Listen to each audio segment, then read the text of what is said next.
Welcome to Backstage with Richard Ridge. I'm in the Tony Award suite at the Sofitel NYC, which is the official hotel of the 2019 Tony Awards, and I'm sitting with one of this year's nominees for Best Featured Actor in a Play for his heart-wrenching performance of Chris Keller in Arthur Miller's classic All My Sons. Please welcome Benjamin Walker.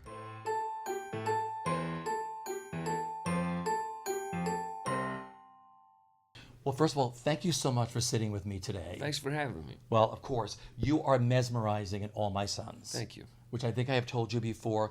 What is it like living in the world of Arthur Miller and this play? It's excruciating, frankly. Yeah. I mean, the play is kind of a trap because the first scene is so comfortable. It feels like you're in a backyard in the Midwest and everything's going to be fine, and then it very quickly is not. Yeah. And it's exhausting, but kind of the most gratifying play I've ever done. And to work with Annette and Tracy, it really is, as long as I'm buckled up, I can endure it. Because sometimes the scary ones are the best, where the ones where you really want to say, oh, I don't know if I should do this or whatever, I'm scared of this, where you push yourself as a performer, as an actor. You should. Yeah. And but a lot of people don't. Cowards, exactly. But that must be great, though, when you go into so something gratifying. like this. Yeah, and I don't think any of us would be able to do it without everyone else. It's a great group, and we've really kind of become a little family. Yeah. And we support each other. And just the other day, we're passing this cold around, and Annette heard me warming up and just brought me ginger tea. You know, that's just the kind of woman she is. Yeah. It makes sense that she plays the mother because she is mothering us off stage as well. She's really remarkable. That is great. What was it like being in the rehearsal room? Like, you got cast, then it's that first day of rehearsal. You've got this incredible company, Annette Bening, Tracy Letts, everybody else in the company, guided by Jack O'Brien. So what was that like, just rehearsing? It was daunting, but also Jack has such a confidence about him, and he's earned it. Yeah. You know, he oftentimes asks a question knowing full well what the answer is and just allows you to figure it out. But also he's, like I was saying the other day, he's incredibly punk rock in that he has been doing this so long. Yeah. He's actually done this play before. He did it as a teleplay. And in spite of that, he still says, I don't know, let's figure it out. And in that way, it is a real collaboration, and you really feel like you're building something together, and it is also very gratifying. It's not a carbon copy of anything else, which is really great. Yeah. When you come to think, working with a director who's done it before, but they're like, no, we're going to start from scratch and take this journey, all of us together, discovering this play. Let's refigure it out. Yeah. Yeah. How well did you know the play before you started this? I'd seen the Lithgow production, and I'd read it in high school. And frankly, I've loved this play a long time, and I've been chasing this part a long time. Yeah. I was trying to get into the old Vic version. You know, I was like, who's doing the play, and when can I be in it? Yeah. And so I was. It kind of came together at the perfect time with the perfect cast and the perfect director at the roundabout. I mean, it's a kind of a dream job. One of those that comes along maybe once, twice in a career, and I'm really trying to enjoy it as much as I can. Well, let's just talk about Chris Keller. Like, when you started to work on him for this production, like, how did you see him? What are the similarities between you two? Just talk about the role and how it got unlocked for you. Well, initially, I think Chris can be has some pitfalls because he kind of reads as a hayseed who has these ideals that potentially makes him seem a bit naive. And I think a lot of times you miss an opportunity with a character like Chris if you don't really delve into what the war was really like. Especially the more we learn about PTSD today, that it applies to Chris. You know, that the reason he is kind of blind is because his vision is impaired in a way. And I read this great blurb by Elia Kazan about Chris, that his need for Anne is his need to build the life he imagines. It is that desperate. Yeah. And it's not country boy comes home, falls in love. It is as desperate to survive as any character I've ever played. Yeah. How much research do you like to do when you're working on a show or on a role? As much as is helpful. Okay. We were also another characteristic of Annette that I love. She came in with something like 35 books on World War II and Miller, and she even had a book made of her family members that had served in World War II. So we had this plethora of information, and we had all of Miller's notes. So you use everything you can, and then figure out what you actually need. Yeah. And so research is invaluable, I think. When you're making a meal, you throw it all together, see what tastes good, and then start removing things, as opposed to starting with just the broth. No, what's interesting about this production, which I love more than anything, is when the show starts, you're looking at Annette Bening, Tracy Letts, and of course you. It all just fades away really, really fast. Good. And you're looking at the Keller family. I mean, you so embody the roles you play and everything else, and I'm sure that's really challenging to do. I mean, it is and it isn't, because luckily, like Tracy and Annette, I know I kind of go on about it, but it really is true.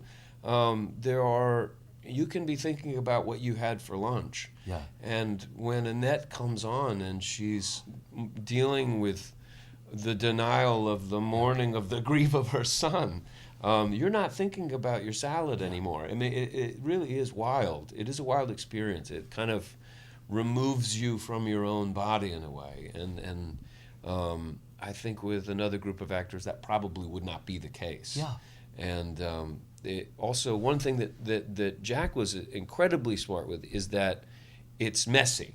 The play is written as poetry, but he encouraged us to talk like people, which is to talk over each other, to speak quickly. They speak as quickly as they think. And in that way, I think a lot of people expect to come see this potentially dusty old Miller play that they feel like they've seen before, and it kind of gets away from them. Even people that know it well are gasping at the end. And for example, the last moment of the play is profound, and it's in a different spot every night. It's true to the script, but it still startles everyone, including us. Because I know this play inside out, but that last scene, just the curtain comes down, the audience just sits there after the lights come up. You can't get up. You literally just to listen to your vocal, what comes out of you, and everything else is just breathtaking to watch as an audience member. I can only imagine what it must be like to perform. It's excruciating, but also I had a young man come. The doorman of the building where I was staying in an Airbnb. Yeah. I invited him, and he came back, and he brought one of his friends who was a Black Hawk pilot. Yeah. And I think this was the first play he'd ever seen. And he was so profoundly moved and kind of taken aback, and it was not what he had expected. And he said, with tears in his eyes, he said, "I've had those conversations with my wife." And if you can touch one person like that through the course of a play, you've done something right. Yeah. And it was a privilege for him to come and for him to be open to it. Yeah.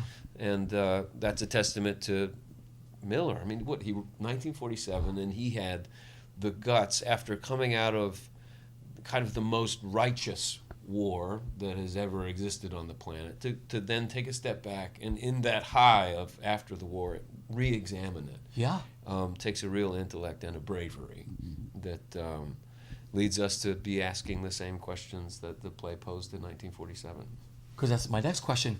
It's so relevant for today. know, it's I mean, shocking. seriously, I told you that opening night. I'm like, Yeah. you think you know this piece, and you go and you're like, Miller was so brilliant. He could have written this 2 days before you see it. It's chilling. The third line of the play is, "I don't read the news section of the newspaper anymore," and there's a collective groan in the audience, and you're like, no. It's profound and poignant, and we're lucky to be able to be doing it at this time. And that's the roundabout. That's Todd. Yeah. That is has that foresight, and again, to be doing it right now in this part is really lucky. So I was going to ask you, no one does shows better than Roundabout.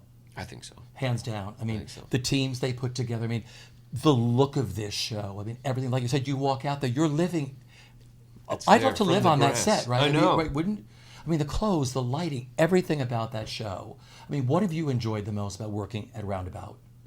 Well, the support. Yeah. I really, really enjoy the education program. The fact that they bring in middle school and high school kids Yeah. to see it. And I mean, like the set, for example. It seems at first glance to be this kind of quaint, beautiful Midwestern backyard, but the house is oversized. Yeah. It forces the action out into the lap of the audience. It's imposing in that way. And that kind of forethought and creativity is the Roundabout gets the best of the best, and kind of makes our job easy. Yeah. See, I loved that it was played so forward. It's in your face. Yeah.